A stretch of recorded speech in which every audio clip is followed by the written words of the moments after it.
नमस्कार, इस बुलेटिन में आपका स्वागत है। मैं हूं तेजिंदर सिंह और मेरे साथ है मेरी सहयोगी मनीषा, जो सांकेतिक भाषा में खबरों को आप तक पहुंचाएंगी। तो शुरुआत करते हैं हेडलाइंस के साथ। प्रधानमंत्री नरेंद्र मोदी ने आज गुजरात की किसान सूर्योदय योजना का करेंगे उद्घाटन। 3500 करोड़ की लागत से कार्यान्वित की जाने वाली योजना दिन के समय में किसानों को बिजली की आपूर्ति करने में सक्षम होगी। प्रधानमंत्री गिरनार रोपवे और अहमदाबाद के UN Mehta institute of cardiology से जुड़े एक बाल चिकित्सा अस्पताल का भी उद्घाटन करेंगे। बिहार विधानसभा चुनाव में सभी पार्टियों ने कसी कमर। भाजपा अध्यक्ष जेपी नड्डा नालंदा और लखीसराय में करेंगे रैली को संबोधित। राजद नेता तेजस्वी यादव भी करेंगे कई रैलियों को संबोधित। भारत कोरोना के खिलाफ लड़ाई में बड़ा मुकाम किया हासिल। 2 महीने के बाद पहली बार 7 लाख से नीचे पहुंचे कोरोना के सक्रिय मामले। 24 राज्यों और केंद्र शासित प्रदेशों में 20,000 से भी कम सक्रिय मामले। स्वास्थ्य मंत्री हर्षवर्धन ने उत्तर प्रदेश के 18 जिलों की स्थिति की समीक्षा की। प्याज की बढ़ती कीमतों को नियंत्रित करने और जमाखोरी रोकने के लिए सरकार ने उठाए कड़े कदम। थोक विक्रेताओं के लिए प्याज का भंडारण सीमा 25 मीट्रिक टन और खुदरा व्यापारियों के लिए 2 मीट्रिक टन हुई निर्धारित।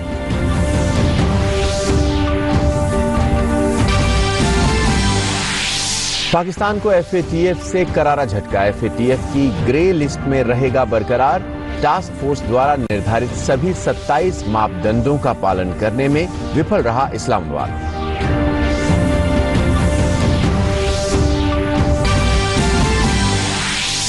दुनिया भर में कोविड-19 ने 4 करोड़ 24 लाख के आंकड़े को किया पार। 11,48,000 से अधिक रोगियों ने तोड़ा दम।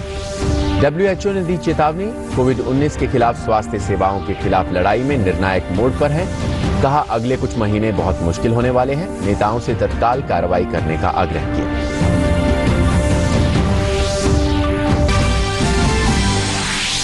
आज देश भर में मनाई जा रही है दुर्गाष्टमी। पूजा समारोह में हाथ साफ करना, मास्क पहनना और सामाजिक दूरी बनाने पर दिया गया जोर। राष्ट्रपति ने दी बधाई। कहा अगर हम एकजुट हो जाएं तो कर सकते हैं संकट का सामना।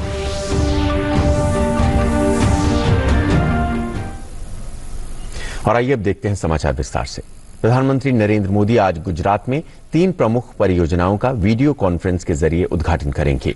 इन परियोजनाओं में प्रधानमंत्री राज्य के किसानों के लिए किसान सूर्योदय योजना का शुभारंभ करेंगे, जिसके तहत किसान सुबह 5 बजे से रात 9 बजे तक बिजली पा सकेंगे। राज्य सरकार ने 2023 तक इस योजना के तहत 3500 करोड़ रुपए का बजट आवंटित किया है।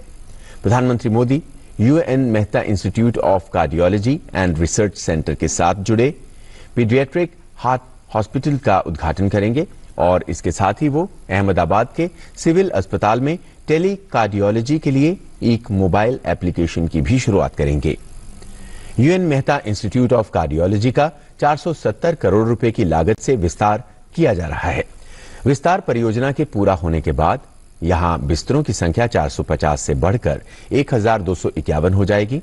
इसके अलावा प्रधानमंत्री गिरनार में रोपवे का उद्घाटन करेंगे।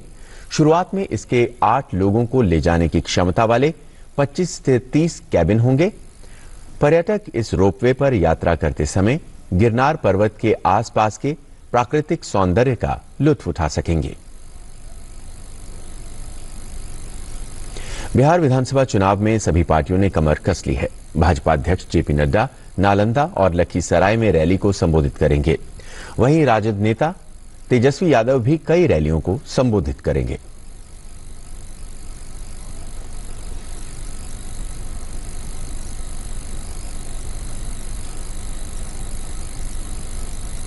बिहार विधानसभा चुनाव के दंगल में प्रधानमंत्री ने सासाराम, गया और भागलपुर में रैलियां कर विपक्ष पर खूब निशाना साधा। इन चुनाव में यह पहला मौका है जब प्रधानमंत्री ने एनडीए के समर्थन में चुनावी रैली की। उन्होंने राज्य की जनता को बताया कि मौजूदा राज्य सरकार बिहार के लिए विकास, निवेश और सुशासन लेकर काम कर रही है। प्रधानमंत्री ने भागलपुर की चुनावी रैली में विपक्ष पर हमला किया और परोक्ष रूप से कांग्रेस, राजद को परिवारवाद के लिए आड़े हाथ लिया। उन्होंने कहा कि ये वो लोग हैं जो राष्ट्रहित की सभी कदमों का विरोध करते हैं।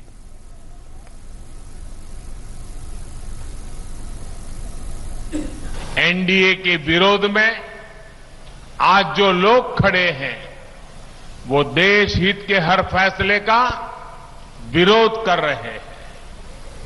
जम्मू कश्मीर से धारा 370 हटाने का फैसला हो, ये लोग विरोध कर रहे हैं। 3 तलाक के विरुद्ध कानून बनाकर मुस्लिम महिलाओं को नए अधिकार देना हो, ये लोग विरोध कर रहे हैं। भारत की जांबाज सेना आतंकियों पर कोई कार्रवाई करे, सरहद पर तिरंगे की शान बढ़ाए, ये लोग विरोध में हैं। सुप्रीम कोर्ट अयोध्या में भव्य राम मंदिर बनाने को कहे, ये लोग उसका भी विरोध करते हैं। राष्ट्रहित में कोई भी कुछ भी फैसला ले, ये लोग विरोध में है। हमेशा विरोध में रहने वाले ये लोग बिहार को विकास नहीं, बर्बादी के पुराने रास्ते पर ही ले जाएंगे। प्रधानमंत्री ने सासाराम में अपनी पहली रैली में मंडी और एमएसपी के मुद्दे पर विपक्ष को आड़े हाथों लेते हुए कहा कि मंडी और एमएसपी तो बहाना है, असल में दलालों और बिचौलियों को बचाना है।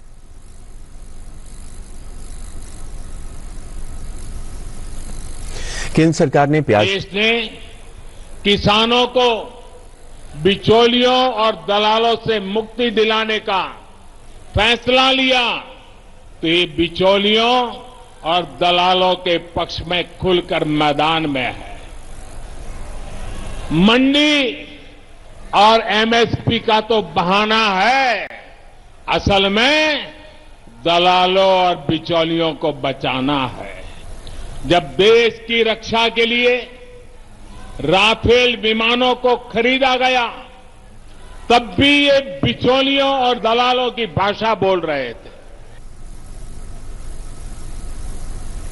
केंद्र सरकार ने प्याज की कीमत और इसकी उपलब्धता को नियंत्रित करने के लिए बड़ा कदम उठाया है।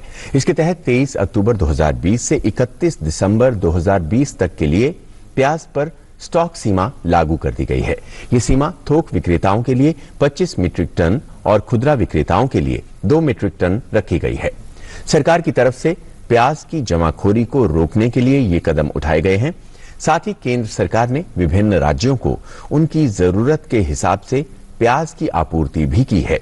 सरकार ने पहली बार प्याज की बढ़ती कीमत को नियंत्रित करने के लिए 1 लाख मीट्रिक टन प्याज का बफर स्टॉक बनाया है।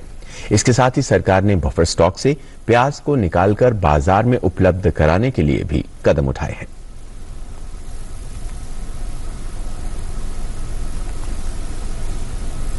देखिए, अब ये जो स्टॉक लिमिट्स लगाए गए हैं, अब इसके बाद ये अंदाजा लगाया जाएगा कि किसके किसके पास उस स्टॉक लिमिट से अधिक अनियन अवेलेबल है।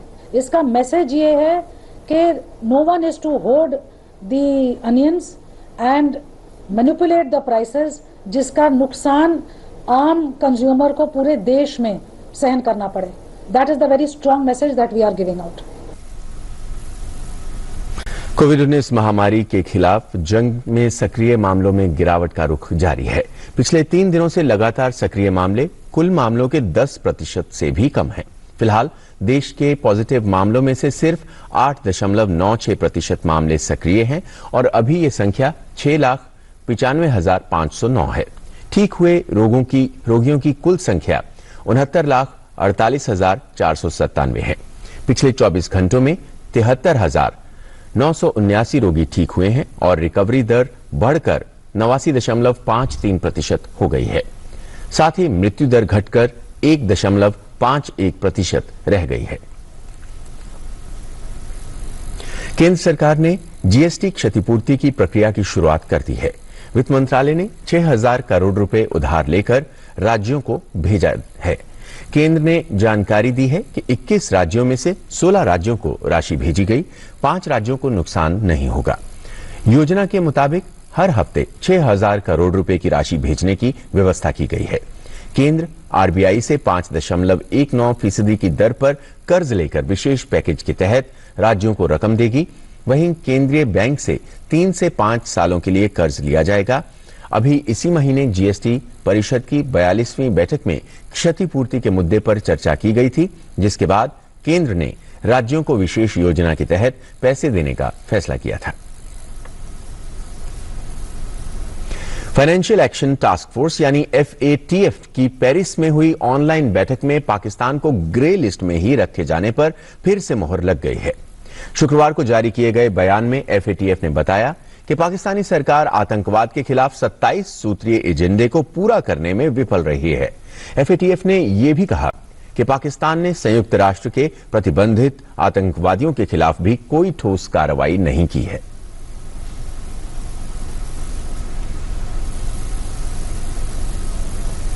Regarding Pakistan, Pakistan remains on our increased monitoring list, the so-called grey list.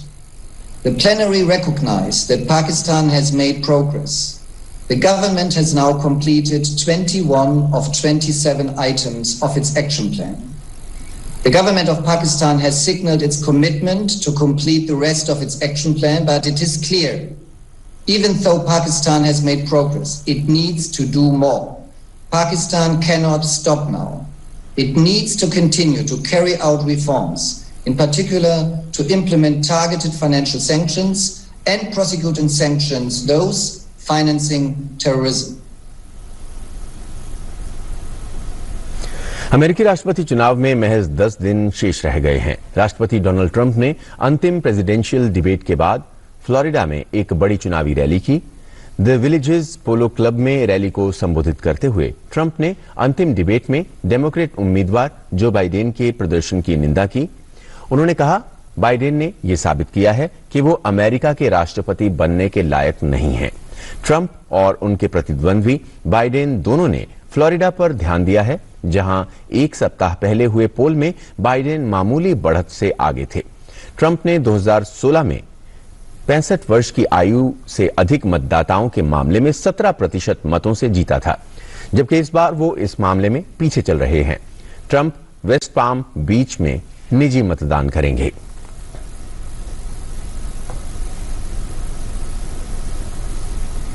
वहीं डेमोक्रेट उम्मीदवार जो बाइडेन ने डेलावेयर के विल्मिंगटन में चुनावी रैली को संबोधित करते हुए कहा कि अगर उनकी जीत होती है तो वो सभी अमेरिकी नागरिकों को मुफ्त कोरोना वैक्सीन उपलब्ध कराएंगे। साथ ही उन्होंने कोरोना वायरस महामारी से लड़ने के लिए एक बिंदुवार योजना लोगों के सामने रखी, जिसमें यूनिवर्सल मास्किंग, व्यापक जांच और मुफ्त टीके शामिल हैं। ट्रंप पर निशाना साधते हुए बाइडेन ने कहा, अंतिम प्रेसिडेंशियल डिबेट में राष्ट्रपति ने महामारी को लेकर झूठ बोला। दुनिया भर में कोरोना के मामलों का लगातार बढ़ना जारी है। दुनिया भर में अब तक कोरोना संक्रमण के कुल मामले 4,24,62,000 के पार हो चुके हैं, जिसमें से 11,48,000 कोरोना के खिलाफ अपनी जिंदगी की जंग हार चुके हैं। दुनिया भर में 3.14 करोड़ से ज्यादा लोग उपचार कराकर ठीक भी हो चुके हैं। कोरोना संक्रमण के सबसे ज्यादा 87.46 लाख मामले अमेरिका में हैं, जहां कल करीब 81,000 नए मामले दर्ज हुए। अमेरिका में कोरोना संक्रमण से अब तक 2,29,000 लोगों की मौत हो चुकी है। इसके बाद दूसरे नंबर पर ब्राजील में कोरोना संक्रमण से सबसे ज्यादा 1,56,000 लोगों की मौत हो चुकी है। ब्राजील में अब तक 53,55,000 मामले सामने आए हैं। विश्व स्वास्थ्य संगठन के प्रमुख टेड्रोस एडनोम गेब्रेयेसस ने कहा है कि कोविड-19 के खिलाफ लड़ाई में दुनिया एक अहम मोड़ पर है और चेतावनी देते हुए कहा कि स्वास्थ्य सेवाओं पर ज्यादा दबाव पड़ने से उसके चरमरा जाने का खतरा है। कल जेनेवा से एक प्रेस वार्ता को संबोधित करते हुए विश्व स्वास्थ्य संगठन के महानिदेशक ने कहा कि कुछ देश, खासकर उत्तरी गोलार्ध में कोरोना वायरस को लेकर खतरनाक ट्रैक पर हैं। इस कारण अगले कुछ महीने कठिन होने वाले हैं। साथ ही उन्होंने दुनिया के नेताओं से आग्रह किया कि वो अपने अपने देशों में तत्काल कार्रवाई करें, ताकि आगे होने वाले अनावश्यक मौतों को रोका जा सके और स्वास्थ्य सेवाओं को चरमराने से भी बचाया जा सके।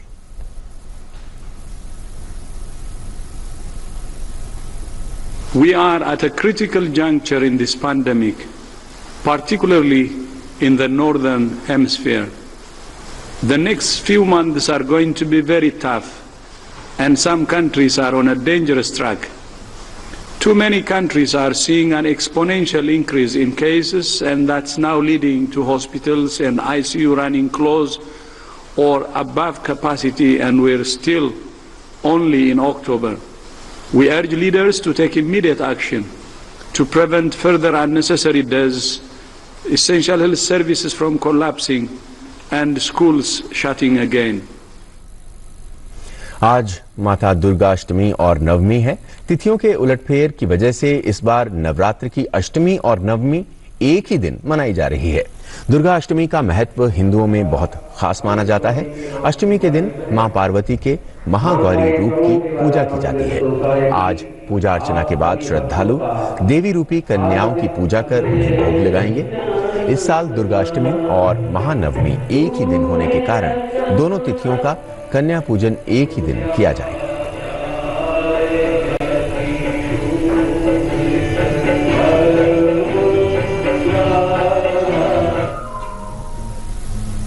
और इस बुलेटिन में फिलहाल इतना ही। दीजिए इजाजत। नमस्कार।